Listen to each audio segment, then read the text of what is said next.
सतनाम जी वाहेगुरु वाहेगुरु वाहेगुरु जी सतनाम सतनाम सतनाम जी वाहेगुरु वाहेगुरु वाहेगुरु जी सतनाम सतनाम सतनाम जी वाहेगुरु वाहेगुरु वाहेगुरु जी सतनाम सतनाम सतनाम जी वाहेगुरु वाहेगुरु वाहेगुरु जी वाहेगुरु वाहेगुरु वाहेगुरु जी वाहेगुरु वाहेगुरु वाहेगुरु जी। सतनाम श्री वाहेगुरु वाहेगुरु जी का खालसा वाहेगुरु जी की फतेह। जब मन अशांत होता है तो एक ही डर नजर आता है, अपने आराध्य के पास जाकर और माथा टेकने का। लेकिन इसी अशांत मन को शांत करने के लिए दिल्ली में कई ऐसी जगहें हैं जहां पर आप आ सकते हैं और शांति और सुकून का अनुभव कर सकते हैं। सिख धर्म में सबसे ज़्यादा मान्यता है गुरु की अरदास करने का, और इसीलिए आज इस भाग दौड़ बड़ी जिंदगी से एक छोटा सा ब्रेक दिलाने के लिए और गुरु की अरदास सुनाने के लिए, गुरु से जुड़ी हुई चीज़ें दिखाने के लिए और यहाँ के इतिहास को जानने के लिए हम आपको लेकर आए हैं गुरुद्वारा श्री बंगला साहिब में। दिल्ली का ये सबसे प्रसिद्ध और ऐतिहासिक स्थल है जहाँ पर हर धर्म के लोग आते हैं और यहाँ आकर माथा टेकते हैं और शांति और सुकून का अनुभव करते हैं। यहाँ से जुड़ी हुई कई ऐसी परंपराएं हैं जो प्रचलित हैं, जिनके बारे में कहा जाता है, और कई कहानियाँ और कई किस्से भी हैं। तो चलिए बिना देर किए आज दिल्ली दिल से के इस एपिसोड में मैं दीपिका आपको लेकर चलती हूँ गुरुद्वारा श्री बंगला साहिब के इस सफ़र में, और आपको यहाँ की जुड़ी हुई छोटी से छोटी और बड़ी से बड़ी चीज़ें और यहाँ के इतिहास से जुड़ी हुई हर एक कहानी के बारे में आपको बताती हूँ। बिना देर किए चलिए शुरू करते हैं शांति और सुकून के इस सफर को। आइए। स्वागत है आपका जी दिल्ली एनसीआर हरियाणा के इस खास वीकेंड प्रोग्राम दिल्ली दिल से में। आज हम आपको ले चलते हैं दिल्ली के वेस्ट कनॉट प्लेस के ठीक पास स्थित एक ऐसे पवित्र स्थल पर जहां आस्था, शांति और सेवा का अनोखा संगम देखने को मिलता है। जी हाँ, हम बात कर रहे हैं दिल्ली के प्रसिद्ध श्री गुरुद्वारा बंगला साहिब की। तो आइए अब हम इस पवित्र गुरुद्वारे के मुख्य द्वार के अंदर प्रवेश करते हैं और इसके गौरवशाली इतिहास को जानते हैं। तो देखिए, सबसे पहले जैसे ही हम गुरुद्वारे के अंदर आते हैं, जितनी भी संगत यहाँ पर आती है, सबसे पहले अपने यहाँ पर पैर धोने के लिए आप देखिए ये पानी रखा हुआ है, और इसी पानी में सभी लोग अपने पैर भिगोते हैं और इसके बाद सीधा अंदर की ओर प्रवेश करते हैं। यहीं से सिलसिला शुरू होता है गुरुद्वारा बंगला साहिब के अंदर जाने का, और यहाँ जाने के बाद आप हर एक जगह को देख सकते हैं, चाहे दरबार हॉल हो या फिर लंगर चखने की बात हो या किसी भी तरह की आपको सेवा करनी है, हर एक चीज़ें यहीं से शुरू होती हैं। तो देखिए, अब हम परिसर के अंदर आ चुके हैं। यहाँ से आपको हम दिखाना शुरू करेंगे कि कैसे गुरुद्वारा साहिब में जब लोग आते हैं तो यहाँ पर अरदास कर सकते हैं, यहाँ के लंगर को चख सकते हैं, और भी यहाँ पर आपको क्या क्या कुछ खास देखने को मिलेगा। तो हमारे साथ हमें सारी जानकारी यहाँ के बारे में देने वाली गुरलीन हमें बताएंगी इस पूरे परिसर के बारे में, यहाँ से जुड़ी हुई एक एक छोटी से छोटी जानकारी। तो गुरलीन, सबसे पहले बताइए कि हम कहाँ चलेंगे और हमारे दर्शकों को आप क्या दिखाएंगे। सबसे पहले आज हम जाएंगे गुरुद्वारा बंगला साहिब मेन दरबार हॉल के अंदर, जहाँ पे हमारे ऐतिहासिक जो हमारी ग्रंथ है गुरु ग्रंथ साहिब वो प्रकाशमान है, जिसका नमस्तक होके संगत जो है आशीर्वाद लेती है। और अंदर आप देखेंगे कि कीर्तन चल रहा है, बहुत ही रसमयी कीर्तन है, जिसको मन सुन के आपको मन को बहुत शांति मिलती है। और आसपास आप देखेंगे कि संगत बैठ के कीर्तन सुन रही है, कीर्तन का रस मान रही है। तो चलिए अब हम चलते हैं अंदर। बिल्कुल, तो चलिए अब हम चलते हैं और आपको दिखाते हैं यहाँ से कि किस तरह से आप यहाँ आने के बाद अरदास सुन सकते हैं, कीर्तन और भक्ति में आनंद में ले सकते हैं, और इसके साथ साथ अगर आपका मन अशांत है तो यहाँ बैठकर आप ध्यान भी लगा सकते हैं। आइए चलते हैं। दरबार साहिब में श्री गुरु ग्रंथ साहिब जी विराजमान है। सुबह आसातीवार, दिन में विभिन्न शब्द कीर्तन और शाम को रहसास साहिब का पाठ होता है। रात को कीर्तन सोहिला के साथ सुखासन होता है। गूंजती गुरबानी और रागों में गाए जा रहे शब्द भक्तों को मोह लेते हैं। गुरुद्वारे की मर्यादा ही है, बाबा जी का प्रकाश होता है सुबह 2 बजे, 2 बजे से लेकर रात के 10 बजे तक। ये तकरीबन 18 घंटे बनते हैं। ये पूरा समा गुरबानी का प्रवाह चलता है, कीर्तन, कथा होती है, अरदास होती है पूरे संसार के भले के लिए। और यहाँ लोग जो आते हैं वो मेडिटेशन करते हैं, बैठते हैं संगत में। और ये बहुत बड़ी एक मान्यता भी है, आस्था भी है कि जो भी गुरु घर में आएगा, जो जहाँ बैठकर बाणी पढ़ेगा, बाणी सुनेगा, पाठ करेगा, पाठ सुनेगा, उसका कल्याण होगा, उसकी घर में सुख समृद्धि होगी, उसके दुख क्लेश सब निवृत्त होंगे।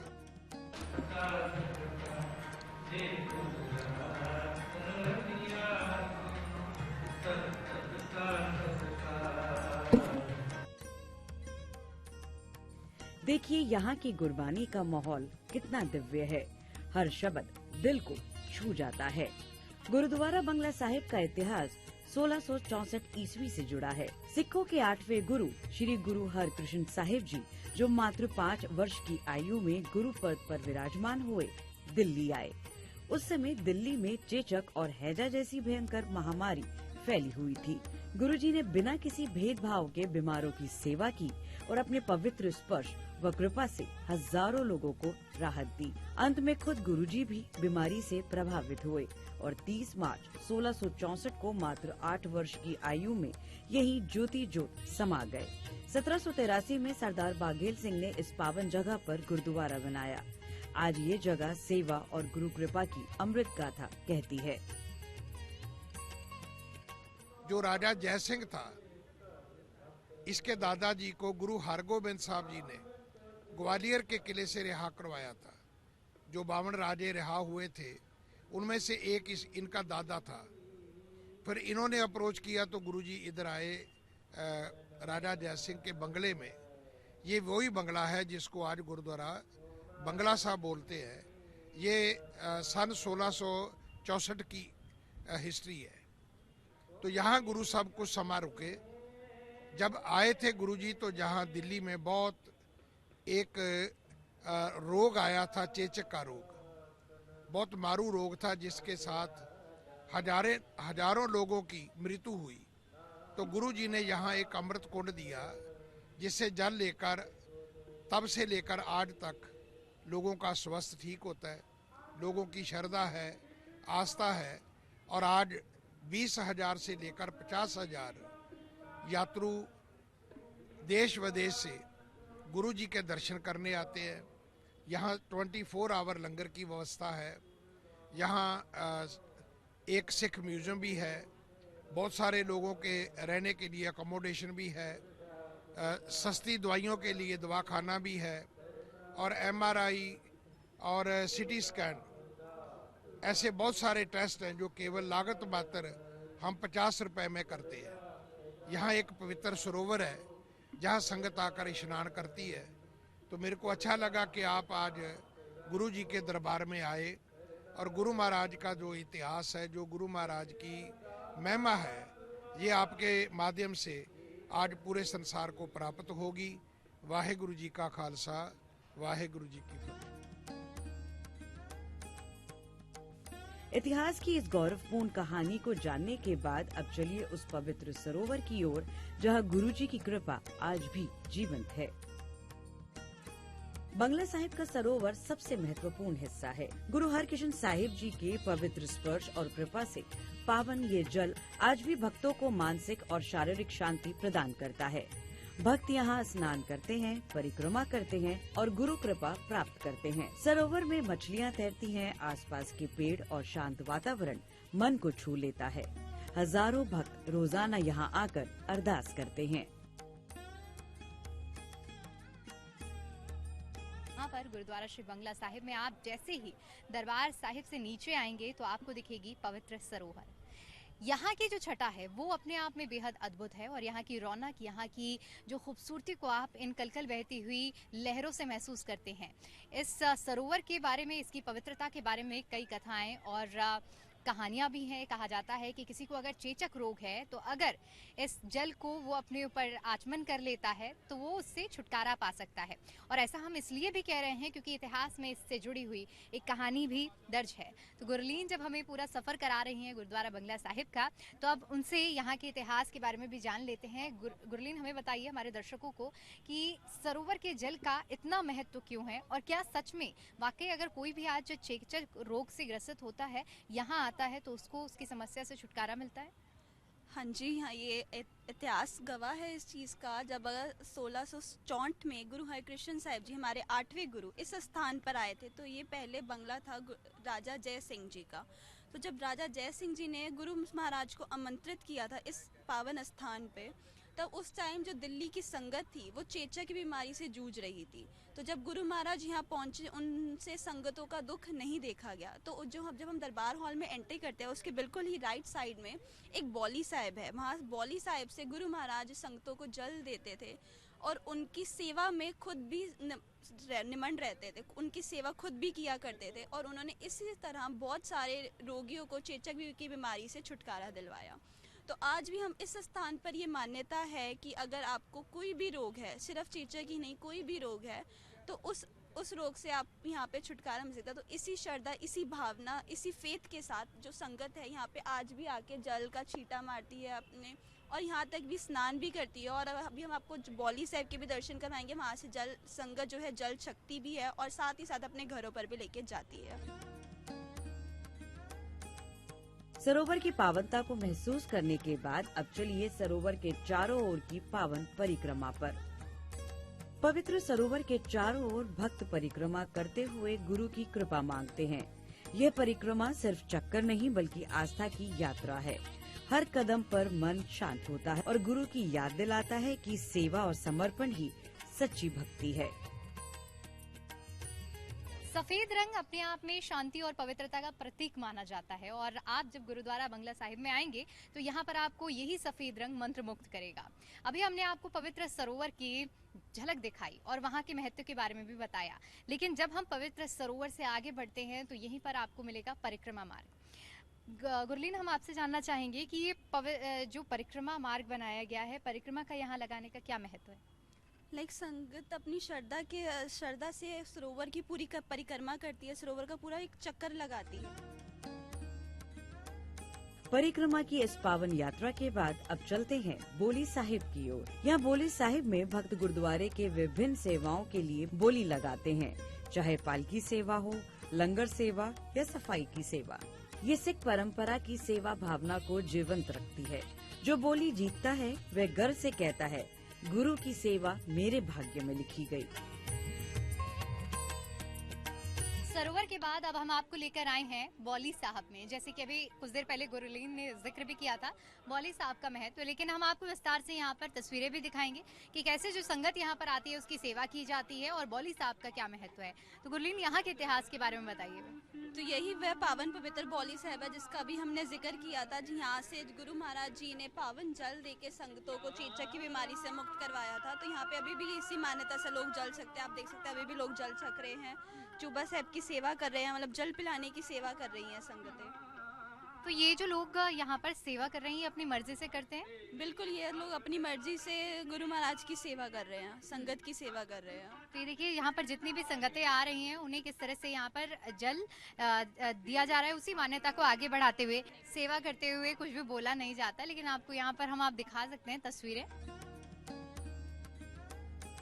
सेवा की इस भावना की ओर गहराई देने के लिए अब चलिए कड़ा प्रसाद के पावन प्रसंग की ओर। गुरुद्वारा बंगला साहिब का प्रसिद्ध कड़ा प्रसाद हर भक्त का मन मोह लेता है। गेहूं के आटे, शुद्ध घी और शक्कर से बना ये गर्मा गर्म हलवा गुरु की कृपा का प्रतीक है। इसे प्रसाद रूप में हर किसी को बिना भेदभाव के बांटा जाता है। एक कौर खाते ही मन भर जाता है। जब भी आप किसी धार्मिक स्थल पर जाते हैं, वहाँ पर अरदास करने के बाद, भक्ति करने के बाद आपको वहाँ से जुड़ी हुई मान्यता के अनुसार प्रसाद दिया जाता है। गुरुद्वारा बंगला साहिब में जब आप आते हैं तो यहाँ पर मान्यता है कि गुरु महाराज को कृपाण भेंट करने के बाद यहाँ कड़ा प्रसाद दिया जाता है। और ये कड़ा प्रसाद खाने के बाद आपको एक एहसास होगा कि आपने वाकई कुछ ऐसा खाया है जो आपके मन को तृप्त कर देगा। 24 घंटे दिल्ली के अगर आप किसी भी कोने में हैं और आप अपने लिए आश्रय ढूंढ रहे हैं, किसी जगह पर आकर शांति सुकून ढूंढने के लिए एक जगह ढूंढ रहे हैं, तो आप यहाँ पर आ सकते हैं और यहाँ पर आपको वो अनुभव जरूर होगा। प्रसाद की मिठास के बाद अब चलिए कृपान भेंट के पावन जगह पर। सिख धर्म के 5 ककारों में से एक कृपान का यहाँ विशेष सम्मान है। कृपान भेंट का यह स्थान भक्तों को याद दिलाता है कि सिख हमेशा सत्य, न्याय और रक्षा का प्रतीक होता है। भक्त यहाँ श्रद्धा से कृपान का सम्मान करते हैं और गुरु की दी हुई शक्ति को महसूस करते हैं।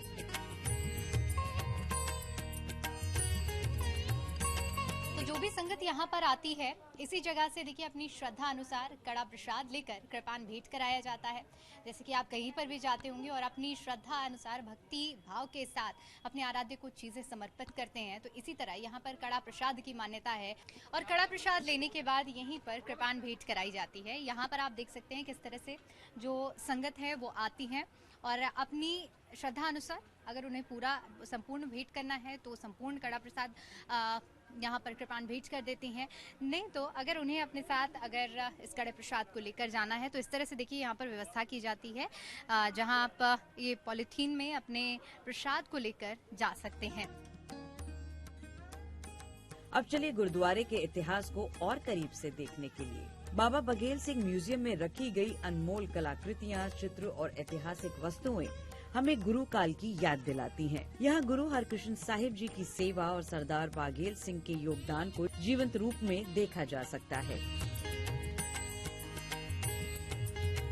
देखिए गुरुद्वारा बंगला साहिब में जब आप आते हैं तो यहाँ पर आने के बाद आपको बहुत सी चीजें जो अभी तक हमने आपको दिखाई हैं, लेकिन कुछ ऐसी चीज होती है जिसे आप खुद पढ़कर और महसूस करके समझ सकते हैं। यहाँ के इतिहास के बारे में हम तो आपको बता ही रहे हैं, लेकिन फिर भी अगर आप यहाँ पर आते हैं और यहाँ के इतिहास को जानना चाहते हैं तो यहाँ आप देख सकते हैं म्यूजियम भी है, Baba Baghel Singh Sikh heritage multimedia studio. ये मल्टीमीडिया स्टूडियो है जहाँ पर आप 3D लुक में बनाए गए जो विजुअल्स हैं, यहाँ पर लिखी गई जो कथाएं हैं, उनसे यहाँ के बारे में जानकारी ले सकते हैं। तो चलिए अब आपको म्यूजियम दिखाते हैं। अब हम यहाँ पर एंटर करेंगे जैसे ही तो आप देखिए कि यहाँ पर गुरु नानक देव जी की ओर से जो संदेश दिया गया था, यात्राओं के जो संदेश हैं उसके बारे में बताया गया है। ये देखिए कि काफ़ी अच्छे 3D लुक में इसे दिया गया है ताकि जो लोग इसे पढ़ें, इतना आकर्षक बनाया गया है कि यहाँ से सारी जानकारी ले सकें। ये 3D में जो पेंटिंग्स हैं इनके ज़रिए बताया गया है कि इराक, अफगानिस्तान, पंजाब, हिमालय, ये देखिए बे ऑफ बंगाल, ये पूरा मैप के ज़रिए बताया गया है कि किस तरह से हाँ, जो गुरु नानक देव जी ने 4 उदासियाँ करी थी, तो यहाँ पे चारों उदासियों का बताया गया कि उन्होंने कौन कौन से जिले, कौन कौन से शहर, कहाँ कहाँ पे जाके संगत का देश बताया, गुरबाणी के राही संगत को जोड़ा। अब हम जब आगे बढ़ेंगे तो आप क्योंकि ये म्यूज़ियम है तो म्यूज़ियम में आपको और भी चीज़ें और जानकारियाँ मिलेंगी और ये बाबा बघेल सिंह के बारे में बताया गया है। ये आप 3D पेंटिंग के ज़रिए देखेंगे और उनके बारे में जान सकते हैं। यहाँ पे बाबा बघेल सिंह जी का पूरा इतिहास लिखा गया है जो आप फोटो के थ्रू संगत को दिखा सकते हैं। यहाँ पे हम गुरु अर्जन देव जी की शहादत को दर्शाया गया है, जिन्हें हम शहीदों के सरताज कह के भी जानते हैं। इनको तत्ती तवी पे बिठा के तत्ता रेता डाला गया गुरु महाराज के ऊपर, तब भी उन्होंने कहा मीठा लगे तेरा पाना, मतलब वो तब भी उस परमात्मा के हुक्म के आगे हाथ जोड़ के बैठे हैं। वो इतना वो आप तस्वीर में देख सकते हैं, जैसे कि अभी गुरलीन बता रही हैं कि तत्ती तवी में बैठाया गया, इतना कष्ट दिया गया, लेकिन उस कष्ट के बीच में भी वो यही बोलते रह गए, मीठा लागे तेरा पाना, मतलब जो उस परमात्मा का हुक्म है वो ही सत्य है, वही अच्छा लग रहा है। जब शहादत और कुर्बानी की बात होती है तो छोटे साहिबजादे और बड़े साहिबजादों का ज़रूर जिक्र होता है। यहाँ आप इस म्यूज़ियम में आएंगे तो यहाँ पर आप उस कुर्बानी को भी देख पाएंगे। तस्वीरों के ज़रिए देखिए चमकौर की जो जंग थी उसके बारे में बताया गया है, जहाँ पर बड़े साहिबजादे जो थी उनकी शहादत हुई थी। और इसके आगे जब हम कुर्बानी की बात करते हैं तो कितनी कम उम्र में जो छोटे साहिबजादे थे उन्हें किस तरह से दीवार में चुनवा दिया गया था, और उस कुर्बानी को आज हर कोई याद रखता है। और वो देखिए एक सिंबल के तौर पर ये दीवार बनाई गई है, इसमें झलकाया गया है कि किस तरह से छोटे साहिबजादों को जो उन्होंने इस दीवार में कुर्बानी दी थी। तो चलिए अब हम आपको गुरु तेग बहादुर जी की कथा और उनके इतिहास के बारे में बताते हैं। गुरलीन, कश्मीरी पंडितों से क्या इतिहास जुड़ा हुआ है गुरु तेग बहादुर जी का?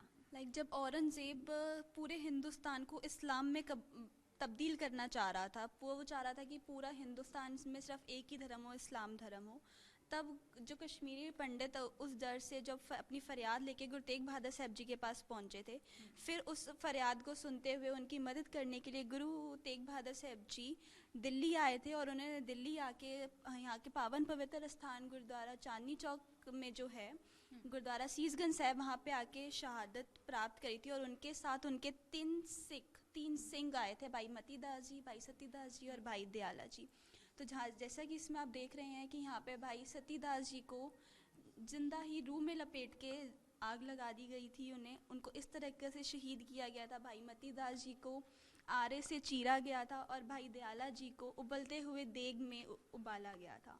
तो इस तरीके से तीनों जो गुरु तेग बहादुर साहब जी के साथ उनके 3 सिंह आए थे, उन्होंने शहीदी प्राप्त करी और अंत में गुरु तेग बहादुर साहब जी का शीश भी धड़ से अलग कर दिया गया था। और ये सारी घटना जो आज हम ऐतिहासिक गुरुद्वारा है, गुरुद्वारा सीसगंज साहब चांदनी चौक पुरानी दिल्ली में, वहाँ पे हुई थी। बिल्कुल, तो ये इतिहास है जो बताता है कि धर्म चाहे जो भी हो, लेकिन धर्म की हानि जब जब हुई है तब तब कोई ना कोई आकर लड़ा है, उसके लिए खड़ा हुआ है और शहादत दी है। ये आप इन तस्वीरों में देख सकते हैं।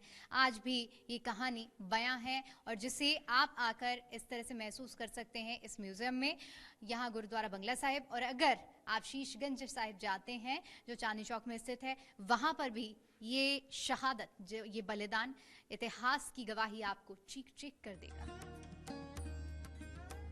इतिहास को देखने के बाद अब चलिए लंगर हॉल की ओर, जहां सेवा का सबसे बड़ा संदेश मिलता है। लंगर हॉल में भी सभी को एक समान मुफ्त भोजन परोसा जाता है। कोई राजा, कोई रंग, कोई हिंदू, कोई मुस्लिम, सब एक पंक्ति में बैठकर गुरु का लंगर ग्रहण करते हैं। ये सिख धर्म का सबसे बड़ा संदेश है, सबको एक समान समझो। गुरुद्वारे में कोई आए और लंगर का स्वाद न चखे, भला ऐसा कैसे हो सकता है। कहते हैं सौभाग्य होता है जो यहाँ आकर लंगर जिसको प्राप्त होता है। यहाँ पर जो संगतें आती हैं वो यहाँ पर अपना हाथ बटाती हैं। गुरुद्वारे की तरफ से तो देखिए यहाँ पर कर्मचारी रखे ही जाते हैं, लेकिन उन कर्मचारियों के साथ साथ उनका हाथ बटाने के लिए इस तरह से संगत आती है। इसी तरह आपको हर एक काम में लोग यहाँ पर हाथ बटाते हुए नजर आएंगे। तो देखिए हमारे साथ बलवीर जी हैं जो यहाँ के मेन लांगरी हैं, यानी कि लंगर बनाने से लेकर बनवाने तक की सारी जिम्मेदारी इनके पास है। बलवीर जी, किस तरह से तैयारियां होती हैं और ऐसा क्या होता है जो इतना स्वाद कभी ना भूल पाने वाला इस लंगर का होता है? वाहिगुरु जी का खालसा, वाहिगुरु जी की फतेह। देखो जी, गुरु हरकृष्ण साहब जी का दरबार है। यहाँ पे कोई भी आता है खाली पेट भर के जाता है, कोई भूखा नहीं रहता। हमारी तो गुरु की मर्यादा यही है कि खाली पेट आओ, पेट भर के जाओ। ये कुकर है हमारे, जो हम सब्जियां बनाते हैं। इसमें 250 से 300 किलो दूध की खीर, सब्जी, कड़ी बनाए। आज हमने कड़ी चावल बनाए संगत के लिए, आलू बड़ियाँ बनाई हैं, दाल बनाई है, जो कि हमारी ये ऑटोमेटिक मशीनें हैं जो ज़्यादा से ज़्यादा सामान हम कम से कम टाइम में बनाते हैं। जो पहले हमारे को बनाने में 2 घंटे लगते थे, वो इसमें आधे से पौना घंटा लगता है और हमारा सामान ज़्यादा से ज़्यादा तैयार हो जाता है। यहाँ थालियों में जो अनाज लगा रहता है उसे हटाया जाता है, ये आप देख सकते हैं। और उसके बाद यहाँ पर सेवा के लिए ये सारी संगतें, ये डिश वॉशर है जहाँ पर थालियों से जो अनाज है उसे हटाने के बाद इस डिश वॉशर में डाला जाता है और उसके बाद ये जो थालियाँ हैं ये साफ होकर आप उस पर देख पाएंगे, आपको साफ थालियाँ मिलेंगी। गुरुद्वारा कमेटी में जिस तरह से बताया गया कि आपको वॉलेंटियर्स, कर्मचारी तो देखने को मिलेंगे ही, लेकिन उनसे कहीं ज़्यादा आपको संगत यहाँ पर दिखेगी जो सेवा करने के लिए तत्पर रहती है, चाहे बर्तन साफ करने के लिए हो, चाहे खाना परोसने के लिए हो। और ये देखिए, ये है लंगर हॉल जहाँ पर जो संगतें आ रही हैं और लंगर का स्वाद चख रही हैं, उन्हें लंगर परोसा जा रहा है। सबसे ख़ास बात ये है कि यहाँ आने के बाद आप किसी रेस्टोरेंट, कहीं भी कितना भी महंगा खाना खरीद लें, लेकिन जो स्वाद आपको यहाँ मिलेगा लंगर का, वो वाकई कहीं नहीं मिलता है। यहाँ आने के बाद एक और चीज़ बहुत ज़्यादा महत्वपूर्ण हो जाती है, न यहाँ पर आने के बाद आपसे आपकी जाति पूछी जाती है, न धर्म पूछा जाता है। बस अगर आप यहाँ पर आए हैं, लंगर आपको परोसा जाता है और आप यहाँ जब लंगर का स्वाद चखेंगे तो आपको एक अलग ही अनुभव होगा। और सबसे बड़ी बात यह है कि 24 घंटे ये लंगर चलता रहता है और इसीलिए कहते हैं कि गुरुद्वारे कहीं भी अगर आपको कुछ खाने के लिए नहीं मिल रहा है तो गुरुद्वारे जाइए और आप कभी भी वहाँ से भूखे पेट वापस नहीं आएंगे। लंगर की सेवा को और बेहतर समझने के लिए अब कुछ भक्तों से बात करते हैं।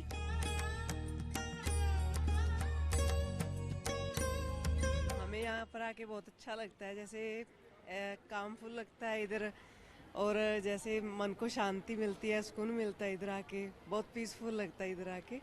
एक्सपीरियंस लगाए तो हमें जहाँ भी किसी भी गुरुद्वारा साहिब में जाते हैं तो अच्छा ही लगता है। हमें बहुत शांति मिलती है मन को, जैसे ऐसा फील होता है कि मतलब जो भी हमारा स्ट्रेस था यहाँ पे आके सब कुछ फ्री हो जाता है और यहाँ पे आके जो हमारा हिस्ट्री होती है उसको फील करने में भी बहुत सुकून आता है, मतलब अच्छा फील होता है अंदर से। अच्छा अनुभव है, दर्शन किए सुबह के हम आए थे और बहुत अच्छा लंगर का भी बहुत अच्छी व्यवस्था थी और इधर म्यूजियम में भी बहुत अच्छी अच्छी चीज़ें थी जो इतिहास के बारे में बताती थी, बहुत अच्छा लगा। हम हर साल आते हैं यहाँ पे, तो यहाँ दर्शन किए बगैर हम कहीं दिल्ली पहले नहीं जाते, पहले बंगला साहिब भी आते हैं। पूरी श्रद्धा है बाबा जी पे।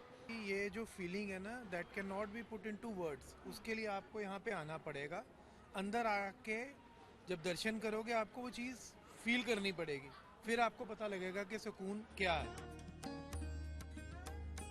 दिल्ली दिल से के इस खास एपिसोड में हमने देखा गुरुद्वारा बंगला साहिब की पावनता, सेवा और आस्था का अनोखा संगम। गुरु हरकृष्ण साहिब जी की कृपा आज भी यहाँ जीवंत है। अगर आप दिल्ली आएं तो एक बार यहाँ जरूर आएं, क्योंकि यहाँ हर दिल को शांति मिलती है।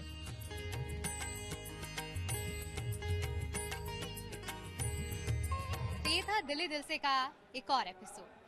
इस प्रोग्राम में हमारा मकसद ही यही है कि आपको दिल्ली की कुछ ऐसी जगह दिखाई जाए जहां पर आपको इतिहास, शांति, सुकून और एक अलग ही अनुभव महसूस हो। और गुरुद्वारा बंगला साहिब उन्हीं जगहों में से एक है जहां अगर आप शांत मन लेकर आते हैं तो यकीन मानिए कि यहाँ पर आपको एक अलग ही शांति की अनुभूति होगी। इसलिए ज़रूरी है कि अगर अभी तक आप यहाँ पर नहीं आए हैं तो आप प्लान बना लीजिए और एक बार ज़रूर आए। यहाँ आने के बाद आप शांति तो महसूस करेंगे, लेकिन इसके लंगर के स्वाद को भी कभी नहीं भूल पाएंगे। तो फिलहाल दिल्ली दिल से के इस एपिसोड में इतना ही। मुझे दीजिए इजाज़त, फिर लौटेंगे दिल्ली के किसी और नई गलियारों के साथ, नए किस्से, नई कहानी और इतिहास के साथ। तब तक के लिए दीजिए इजाज़त, नमस्कार।